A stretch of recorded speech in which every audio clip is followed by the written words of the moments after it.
আমি অল্প বয়সে হারাইছি, তুমি যদি যাও গা আমার ভাইরা তোমরা জিগায় না, প্রয়োজন না গো জিগানের আমার।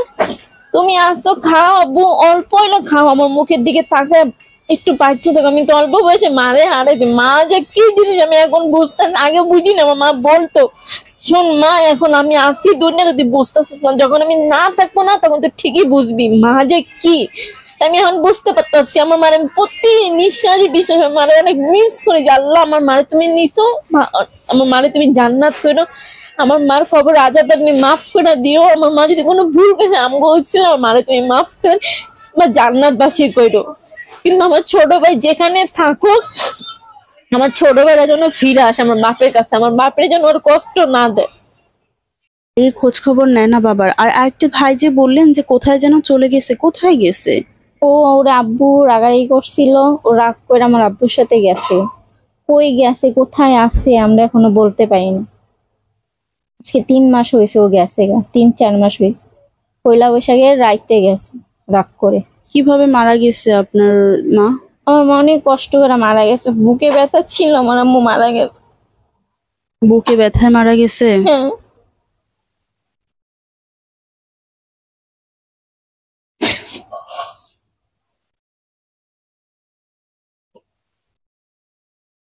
হঠাৎ করে বুকে ব্যথা উঠছিল বৃহস্পতিবারে, শুক্রবারে আমার আম্মু মারা গেছে। বৃহস্পতিবারে বুকে ব্যথা উঠছিল, শুক্রবারে। আগে থেকে কি কোনো অসুস্থতা ছিল? না কোনো অসুস্থ ছিল না, হঠাৎ করে বুকে ব্যথা উঠছিল বৃহস্পতিবারে রাত রাত 12টার দিকে। আমরা আমার আব্বুরে ফোন দিছি, আব্বু কাজে ছিল, আমার আব্বুরে ফোন দিছি যে আব্বু মা অনেক অসুস্থ। তারপর আমার আব্বু আইসা নিয়ে গেছে হাসপাতালে, পরে জায়গায় ডাক্তার ওষুধ মষুধ দিয়েছেন, আমার আম্মু সুস্থ আছে। আবার শুক্রবার রাত সকালবেলা 9:30টার দিকে হঠাৎ করে বুকে ব্যথা, হাসপাতালে নিয়েও হয় না, আমার আম্মু ওই জায়গায় মারা গেছে। আরে ইন্না লিল্লাহি ওয়া ইন্না ইলাইহি রাজিউন। আচ্ছা কাকা, আপনার এখন বর্তমানে অবস্থাটা কি? আমার অবস্থা ভালো না, আমার শ্বাসকষ্ট আছে, আর এমনি টুকটাক এলাকায় কাজ করি।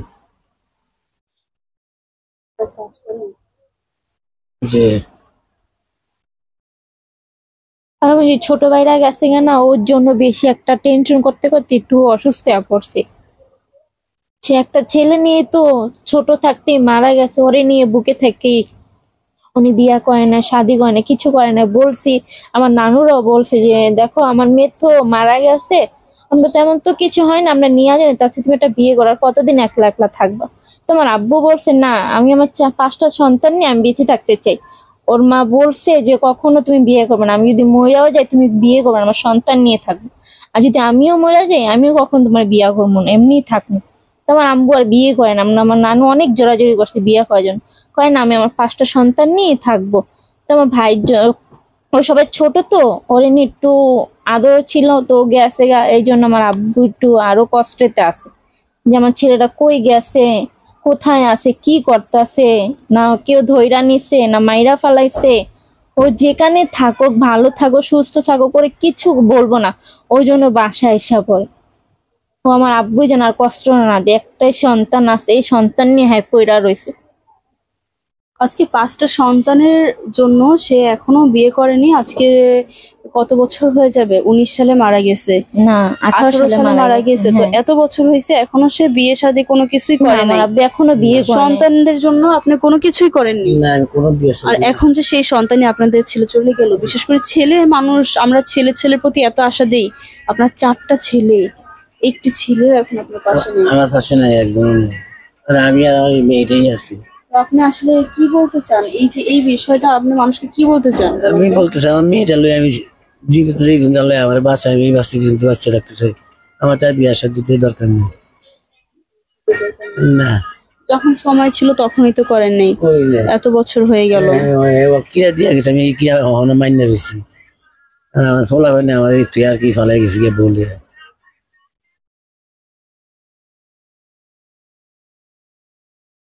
আসলে কিছু কিছু মুহূর্ত কোনো কিছু বলার ভাষা থাকে না, এরকম মানুষ স্তব্ধ হয়ে যায়। আপনার বউর কথা আপনি এখনো রেখেছেন, বাচ্চাদের এত ভালোবেসেছেন। যে আমি এখনো ভালোবাসি বলা সন্তানের মুখের দিকে তাকিয়ে তো আজকে আমার আব্বু বিয়ে আমি করে এই না। যে এই 3 মাসের যদি আমার মধ্যে আমি আব্বু ঘরে ওরকম কোনো হতো ভাত তাহলে ডাল কবে বিয়ে করে ফেলাইতো। কোনো ভাত টাত খাই নাই ঘর, ওই সার রুটি খাই দিন কাটে। আমি পোলালের টেনশন লেগে আমি ভেতে ঘর কি বলেন, ভাত খান না?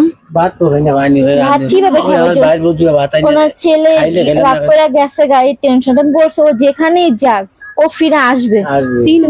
3 মাস ধরে ভাতটা ধরো ওই আমি খায় না, আমার যে চাচি আছে উনি মাঝে মাঝে আমি হ্যাঁ, আসি জোর করে জোরাজোরি খাওয়াই করে দিয়ে 2 নালা খায় আর খায় না, সারাদিন কাজ করে আর কান্না করে ছেলের জন্য যে আমার ছোট পোলা কই গেছে। ওর নাম ইমন, ওর বয়স 18 বছর হইব। কতদিন হয়েছে সে ও বাসায় নেই? গেছে পয়লা বৈশাখের রাত্রে, মানে এই একটু- বছরে 25 সালে? হ্যাঁ হ্যাঁ, এই 25 পয়লা বৈশাখ ছিল না তখন গেছিল। ওর একটু আমার আব্বু রাগারাগি করছে কাজের বিষয়, এই জন্য রাগ করে গেছে গা।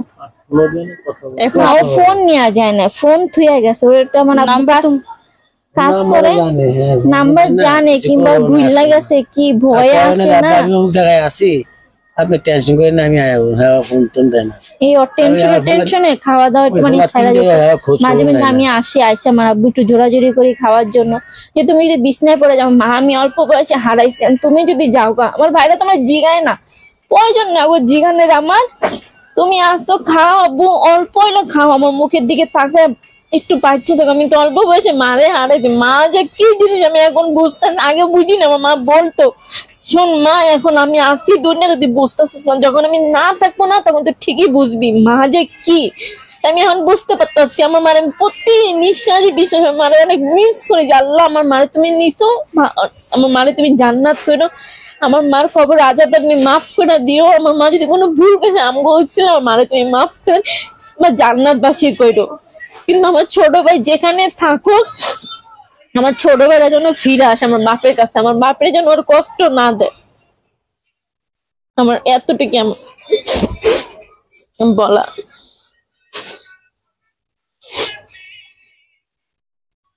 আপনাদের গ্রামের বাড়ি কোথায় আসলে? আমাদের গ্রাম বাড়ি ভোলা পাঙ্গাসিয়া বাগাটা। ভোলা। গ্রামের বাড়ি ঘর আছে? না, গ্রামে বাড়ি ঘর নাই, এমনি নানা নানু আছে, পুকুর আছে। আপনি কাজ করেন? আমি এখন বেকার, কোনো কাজ করি না। কাজ করতে পারে না, মারা সমস্যা। সেটা মারা সমস্যা কিভাবে সমস্যা হইলো? ওইটা যে ছোটকালে যে যখন আমার 2 বছর ছিল তখন আমার জ্বর হয়েছিল, জ্বরের থেকে ডাক্তার বলছে, তখন তাকে তো এত কিছু ছিল না, তো ডাক্তার বলছে ওর জ্বর আছে, ওষুধ দিয়েছে, কইছে যদি ওষুধে কমে আর যদি না কমে হয়তো ওটা কিছু পয়রা থেকে যাবে, হয়তো ওর হাত যাবে গা কিংবা চুল যাবে গা কিংবা চোখ যাবে গা, কিন্তু ওর কিছু একটা ক্ষতি করে। তো আমার মা যারা ক্ষতি করে দিয়া গেছে আল্লাহ, আমার এই যে বাচ্চারা সেটাই আমার কাছে অনেক। এখন আপনার কি পরিস্থিতি? আমার পরিস্থিতি এরকম, আমি একজনের সাথে আপনার সম্ভব বয়স কত বর্তমানে একটু একটু যদি জানতাম? বয়স আমি সঠিক বলতে পারি না, আমার 22 আইডিতে কততে আছে আমি সঠিক বলতে পারি না, আমি 22 বছর বলতে আছে আমার বয়স। আনুমানিক 22 হ্যাঁ। বছর, কম বেশি হ্যাঁ, এরকমই হবে আর কি। তো সেক্ষেত্রে আপনি কি বিয়ে করেছেন? হ্যাঁ আমি ম্যারেজ। আপনি বিয়ে শাদী করেছেন? হ্যাঁ। স্বামী কি করে? আমার স্বামী এখন বর্তমানে বেকার, ও কাজ খুঁজতেছে, যদি কাজ পায় তাহলে ও কাজ করবে। আগে কাজ করতো আপনার স্বামী? হ্যাঁ, আগে আমার স্বামী কাজ করতো। যখন বিয়ে করেছেন তখন কাজ করতো? না, বিয়ে করার 2-3 মাস পর পর ও কাজ করছিল। তারপর ওর একটা সমস্যা ছিল, পারিবারিক সমস্যা ছিল, এই জন্য ওর কাজটা ছুটে গেছে, না ও বেকার আছে। আপনার স্বামীর মা বাবা আছে? হ্যাঁ, আমার স্বামীর মা বাবা ভাই বোন সবাই আছে। ও আচ্ছা আচ্ছা। তো সেক্ষেত্রে আপনার স্বামী বেকার, আপনার সংসার কে চালাচ্ছে? আমার সংসারে যে আমি ঘরে যে মাঝে টার্সেলের কাজ করি টুকটাক, ওগুলা দিয়ে চালে, আমার শাশুড়ি চালে, আমার যেমন বাপের কাছ থেকে আয়া নেই, ওরা একটু আপনার টুকটাক। বাবাকে তো আপনার এই যে বয়স, এই বয়সে তো তাকে রেস্টে থাকার কথা, তো তার ছেলেও তাকে ফেলে থুয়ে চলে গেছে। আপনার তো দেখা যায় যে একটা ছেলেও কিন্তু কষ্ট করে মানুষ করে, একটা মেয়েও কষ্ট করে, সমান কষ্ট করে মানুষ করে, বড় করে। সেক্ষেত্রে আমাদের মেয়েদেরও উচিত যারা হচ্ছে এরকম নিঃসঙ্গ বাবা থাকে তাদেরকে কিছু একটা সাপোর্ট দেওয়া। হ্যাঁ, কিন্তু আমি তো ওই মানে কি বলবো, যদি আমার সামর্থ্য থাকতো ঠিকই আমি কথা, কারণ আমি তো কষ্টতে আছি, সেজন্য আমার আব্বু বুঝতে পারছে যে আমার মেয়ে কষ্টটা ছেলে লেগে নিজেও কষ্ট মুখটা কয় না যে মা আমি কষ্টতে আছি আমার কিছু সাহায্য কর, উল্টা উনি আমার সাপোর্ট করতে আসে, আমার ঘর ভাড়া দিতে আসে, আমার শাশুড়িও দেয়, আমার জামাইয়ের কাছেও আফসোস লাগে যে আমি কাজ পাইতে আসি না, বেকার বয়ে আছে, আমার মা চালাইতে আছে, আমার শ্বশুর চালাইতে আছে, ওর কাছেও খারাপ লাগতেছে। ও কি কোনো কাজ বাজ পারে না? মানে ওর কাজ পাইতে আসে না, খুঁজতে আসে, সে 2-3 মাস ধরে ও কাজ খুঁজতে আসে, পাইতে আসে না। আপনি কি যদি কোনো কর্মধারা দেওয়া হয় আপনি কি সেই কাজ করতে পারবেন? মানে যে হ্যাঁ। কোনো ধরনের বিজনেস, ছোটখাটো বিজনেস, সেলাই কাজ হ্যাঁ, পারেন? হ্যাঁ আমি সেলাই কাজে যে শিখছি এক জায়গা থেকে। এখন কি আপনার সেলাই মেশিন আছে?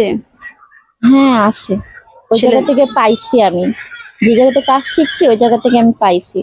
ও, আপনি কোন ধরনের সাপোর্ট চাচ্ছেন এই মুহূর্তে আমাদের কাছে, বা ও যে আমাদের যে ভাইয়েরা দেখিবে, তো তাদের কাছে কি ধরনের সাপোর্ট হলে আপনি এই কষ্ট থেকে কিছুটা হলেও আমি মুক্তি তো পেতে পারেন? ছোটখাটো একটা ব্যবসা করি, কইরা যেন আমি নিজেও চলতে পারি, আমার ফ্যামিলিরও চালাইতে পারি, আমি সবাই একটু ইয়া করতে পারি। সাপোর্ট দিতে চাচ্ছেন আর কি। তো কি হ্যাঁ। ধরনের ব্যবসা হলে আপনি ব্যবসাটা করতে পারবেন? মানে কি ধরনের ব্যবসা করতে পারবেন আপনি? আমি থেরাপিদের ব্যবসা করতে চাই, ও, এটা আমার অনেক therapy? ইচ্ছা ছিল, থেরাপিতে একটা ছোটখাটো ব্যবসা করার, ও আচ্ছা আচ্ছা। যে আমার সংসারটা চলুক, আমার আব্বুর দিকে একটু খেয়াল করতে পারি। আপনার কি এই যে হাঁটা চলায় কেমন ধরনের অসুবিধা হয়, যদি আমাদের একটু হেঁটে দেখাতেন। আসলে যে আপনি যে কি বলে টাইফয়েড জ্বরে যে আক্রান্ত হয়ে আপনার কোমরে সমস্যা হয়ে গেল, হঠাৎ করে অসুস্থ হয়ে গেলেন আপনি, তো আপনি আসলে হাঁটা চলায় কি ধরনের অসুবিধা হয় এমনি হাঁটতে একটু আমাদেরকে হেঁটে দেখান কষ্ট করে, যাতে আমরা বুঝতে পারি যে আসলে আপনি কি এই যে ব্যবসাটা করতে গেলেও কিন্তু মানুষের একটু শরীরের শক্তি বা হচ্ছে একটা দরকার আছে। তো সেক্ষেত্রে আপনার কোমরের সমস্যা, পেছনে হ্যাঁ, পেছনে এই কোমরের- পেছনের দিকে যদি, মানে পেছনে অনেক সমস্যা আপনার কোমরে, মানে হাঁটতে গেলে হাঁটতে পারেন কিন্তু হ্যাঁ, আস্তে হাঁটতে পারি। আস্তে হাঁটা লাগে এরকম। হ্যাঁ, বেশি হাঁটতে পারি না, ছড়া হরা মানে হাঁপায় যায়, হাঁপায় যান অনেক। বেশিক্ষণ বয়া থাকতে পারি তো না। এটার সমাধান কি হতে পারে? এটা ডাক্তার বলছে যে একরকম ভেল আছে লোয়া সিস্টেমে, ওটা দিলে তুমি সুস্থ একদম পুরো ফিনিশিং হয়ে যাইব। আপনি কি সুস্থ হতে চান? ওই বেলটার হ্যাঁ, দাম আমি- কত? ওই বেলটা আমার তো নানু ছিল, নানু আমার আম্মু দৌড়াদৌড়ি করতো, আমার আম্মু যতটুকু তৌফিক ছিল আমার এতটুকু সুস্থ করছে, কিন্তু টাকার কারণে আর পারি নাই সুস্থ হইতে। আর পারেনি যতক্ষণ না। মা ছিল, মা তো অনেক চেষ্টা হ্যাঁ, করেছে। মা যত বললাম না, আমাদের দেশ গ্রামে ঘর ছিল, সবকিছু ছিল, একমাত্র আমার কারণে সব বিক্রি করে আমার আম্মু লাস্টে পলে আয়া কেন পড়ছে। আপনার কারণে বিক্রি করেছে? হ্যাঁ, ওই যে আমার মাজার জন্য অনেক টাকা দরকার ছিল, আগের কালে তো 10,000 টাকা 50,000 টাকা অনেক টাকা ছিল, জি জি। তো আমার বাঁচার জন্য আমার মা এসব বিক্রি করে ঢাকা পলাই আইছে। পলায় আসছে কেন? হ্যাঁ, ওই যে মানুষ টাকা পাইতো, ঋণ চিকিৎসা- করেছে। হ্যাঁ ঋণ করছে, তো পরে ঢাকা এসে কষ্ট করছে, আমার আব্বু কাম করছে কেলাফে, আমার মা বাসায় কাজ করছে, কাজ করে মানুষের দেনা দিয়েছে, তারপর আমার ডাক্তার দেখানো শুরু করছে। এমন কোনো হাসপাতাল নাই যে আমার নানু আর আমার মা আমাকে নিয়ে না দৌড়াইছে। তো 5টা হাসপাতালে যুক্ত হইয়া বলছে যে একটা বেল আছে, ওই বেলটা যদি ও পরে তাহলে ওর মাজাটা একদম নিমিষ হয়ে যাবে, লোয়া থাকবে, মানে রাবার সিস্টেমের, ও রাইতে ঘুমাইবো, হাঁটা চলাও করতে পারবে। তো 2টা বেল আমার আম্মু অনেক কষ্ট করে আমার এতটুকু সুস্থ করছে, মানে আমার আম্মু অল্প থেকে আমার আম্মু মারা গেছে, আর পারিনি দুইটা আমি। বেল পরে আপনি হচ্ছে অনেকটা হ্যাঁ, সুস্থ অনেকটা অবস্থায় সুস্থ, আসছেন। হ্যাঁ অনেকটা সুস্থ ও হয়েছে। আচ্ছা আচ্ছা। বলছে 4টা বেল দিলে মাজা যেটা আছে না ফুলাটা আর হাড্ডি একদম ফিনিশিং হয়ে যাবে, দেখা যাবে না, ও একদম মানে মানুষ যেভাবে চলাচল করে না ওইরকম ভাবে চলাচল করতে তো পারে। এক একটা বেলের দাম কত? একটা বেলের দাম কত আমি তো জানতাম না, 3,000 টাকা এক একটা বেলের দাম। এখন তো আরো বেশি, আগে 3,000 টাকা। 8,000 টাকা এক একটা বেলের দাম। ও আচ্ছা আগে আচ্ছা। বলে 3-4 হাজার টাকা ছিল। সম্ভব না। সম্ভব না। আচ্ছা, যে আপনার শ্বশুর বাড়ি থেকে আপনার শারীরিক প্রতিবন্ধকতার জন্য কোনো কথা শোনায় না?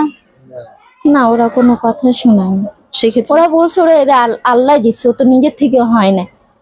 তো আমার হাজবেন্ড অনেকটা সাপোর্ট, কাজ করে না কিন্তু অনেকটা সাপোর্ট করে আমারে, যে ওরা আমি দেখা বিয়া করছি, কেন তোমরা এসব কথা বলবা? আমি যেন এসব বলবো, আমি ওরা দেখা বিয়া করছি না, তোমরা এসব কথা কে বলবা না, তোমার ছেলে তো বিয়ে করছে না, আমি যদি আনতে পারি তাহলে তোমরা কেন সহ্য করতে পারো? তো আমার শাশুড়ি, আমার ফ্যামিলি, শাশুড়ি ফ্যামিলি কারো এসব কথা বলি না, ওরা সবসময় আমার নিজের মেয়ের মতন জানে, অনেকটা আদর করে। ওর মেয়েরা যেরকম ভালোবাসে ঠিক আমার এরকম ভালোবাসে। ওনার মেয়ে যদি একটা 3 পিস দেয়, আমার একটা 3 পিস দেয়। তাহলে আমার আপনার মা শাশুড়ি, চলে যাওয়ার পর আপনি নতুন মা পেয়েছেন। হ্যাঁ আমি একটা নতুন মা পাইছি।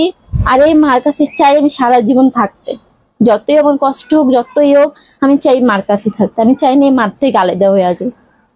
এখন দেখা যায় যে আপনার ভাইয়েরাও শাশুড়ি পেয়েছে, বউ পেয়েছে, সবাই পেয়েছে।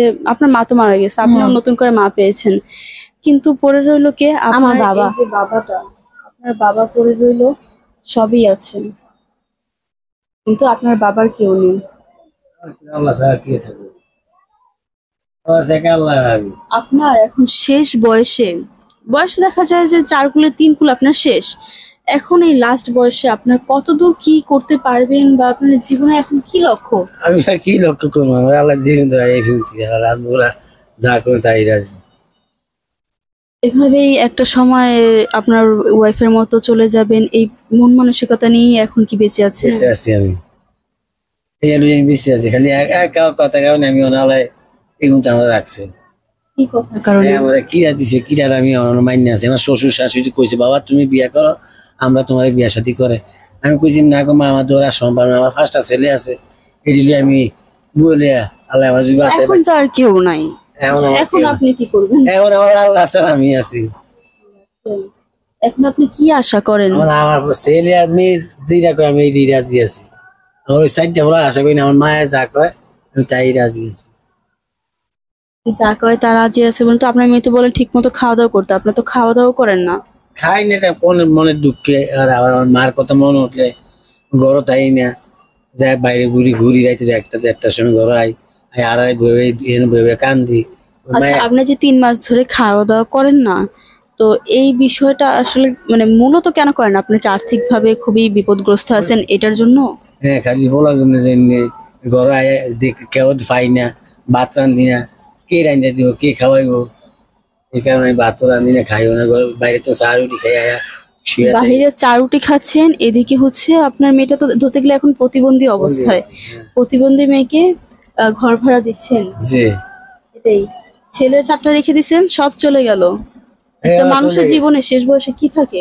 কি থাকবো আর? এখন যদি বউটা থাকতো, বউ থাকতো না, বউ থাকতো। তাহলে ছেলেদের জীবনে এই যে যে অনেকে শ্বশুরের কথা শুনে, শাশুড়ির কথা শুনে, মানে বাবা মার কথা শুনে বউর উপর অত্যাচার করে, কিন্তু এই বয়সে এসে আপনার বাবা মা আছে? আমার মাও নেই, বাবাও নেই, কেউ নাই। কেউ নেই। আল্লাহ আছে আর আমি আছি। আমার কেউ নেই দুর্নীতি, খালি মায়ের আছে, আমি আছি। আমি বলে চাইটা তো গেছি গিয়া। এই কষ্ট তো আসলে কিভাবে সমাধান করবেন? উপর আল্লাহ ছাড়া সমাধানের কোনো পথ নাই না? না, কোনো কথা নেই। তাহলে এখন খালি ওইটাই চিন্তা ভাবনা করতেছেন, কবে আপনার ওয়াইফের মতো আপনিও চলে যাবেন, চলে যাবেন। তাহলে আপনার জীবন থেকে কি মুক্তি পান? মুক্তি পাবো। আপনার কি ছেলেদের প্রতি কষ্ট লাগে, অভিযোগ হয়? আমাদের ছেলে জীবন কোনো কষ্ট নাই। আমি আমার ছেলে যে আল্লাহ সুখে রাখ, সুখে খাক, আমি দেখতে ভালো দেখা যাক। আমার ওরা নাই, ওরা না সুখে থাকলে আপনি সুখী। আমি সুখে। দর্শক, এই হচ্ছে একটা পরিবার, এদের এই হচ্ছে পরিবার, তার মেয়ে, তার বাবা, এদের জীবনের ঘটনা আপনারা শুনলেন। এটাই আসলে বাস্তবতা। আপনার যখন বয়স ছিল, মানে বাচ্চা কাচ্চা যখন ছোট ছিল, তখন আপনার ওয়াইফের সাথে কি খুব মারধর করেছিলেন? যে না, না আমার আমার ছাড়া কোনো খাইতো না, আমি আর ছাড়া কোনো একটা টাকা কোনো খাইতাম না। যে আমার কথা মনে চলতো, আমি আমার কথা মনে চলতাম। আমরা ওর মারা বিয়ে করছে একটা ছোট অবস্থা থাকতে। এই আর বিয়ে আগে আগেই মারা গেল সে। আমার আগে দুনিয়াতে চলে গেল। আর একজন মোট আমার আমি এক কত উনি নেই, আর একটু পানি দিতেই মোহ। আমি 2 ঘন্টা 2.5 ঘন্টা ব্যবসায়ী আছিলাম। এরা গোসল করাইছে, যাই না সরাইছে, তারপরে আমার একটু দেওয়াইছে, এখানে আমি বিমিকে হয়ে গেছি। তাতে আমি আর বলতে পারি না। দর্শক, শুনলাম এদের জীবনের কথাটা। আসলে তাহলে এই বর্তমান মুহূর্তে কে বেশি অভাবে আছে, বাবা না মেয়ে? আমার বর্তমানে বেশি অভাবে আছি আমি, আর আমার মেয়ে। দুজনেই অভাবে আছেন। যে কেউ যদি সাহায্য করতে চায় তাহলে কাকে সাহায্য করবে, কোন নাম্বারে সাহায্য করবে, বা কোথায় যোগাযোগ করবে? আমার সাথে যোগাযোগ করবে। আপনার সাথে যোগাযোগ করবে।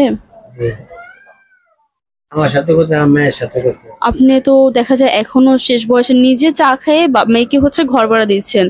কেউ যদি আপনাকে সাহায্য করে মানে হচ্ছে আপনার মেয়েকে সাহায্য করে, আপনি তাকে দিয়ে দিবেন এমন। আমি অন্য কই তো অন্য মা তুই আমি যাও তাই বাসে আসি, তুই আমাদের আবি খাবি, তোর বাইকে দ্বারা তাহলে তো বাড়িও দ্বারা নাকি ছেলেদের জন্য ব্যবস্থা করবেন কোনো না, আমি help-এ? ছেলেদের কাছে কোনো ব্যবস্থা করুম না। আমার একটা মেয়ের কারণে আমি করে যাবো, আর যখন ছোট ছেলে আয়া থাকে যদি আইয়ে তার আমি ব্যবস্থা করবো, আর ওই তিনটারে আমি ব্যবস্থা করবো না, তাকে দ্বারা আমি যাইবো না। আচ্ছা আপু, তো আমরা যে নাম্বারটা দিব, কার নাম্বার দেবো, আপনার নাম্বার না আমার আব্বুর নাম্বারই দেব। বাবার হ্যাঁ। নাম্বার? তো এই পর্যন্তই তাদের জীবনের বিস্তারিত ঘটনা আমরা শুনলাম। কোনো হৃদয়বান ব্যক্তি যদি সাহায্য করতে চান তাহলে এই যে সালমা আপার যে বাবার নাম্বারটি আছে আমরা আপনাদেরকে দিয়ে দেব, তাদের সাথে সরাসরি যোগাযোগ করে আপনারা সাহায্য করতে পারবেন ইনশাল্লাহ। আল্লাহ হাফেজ।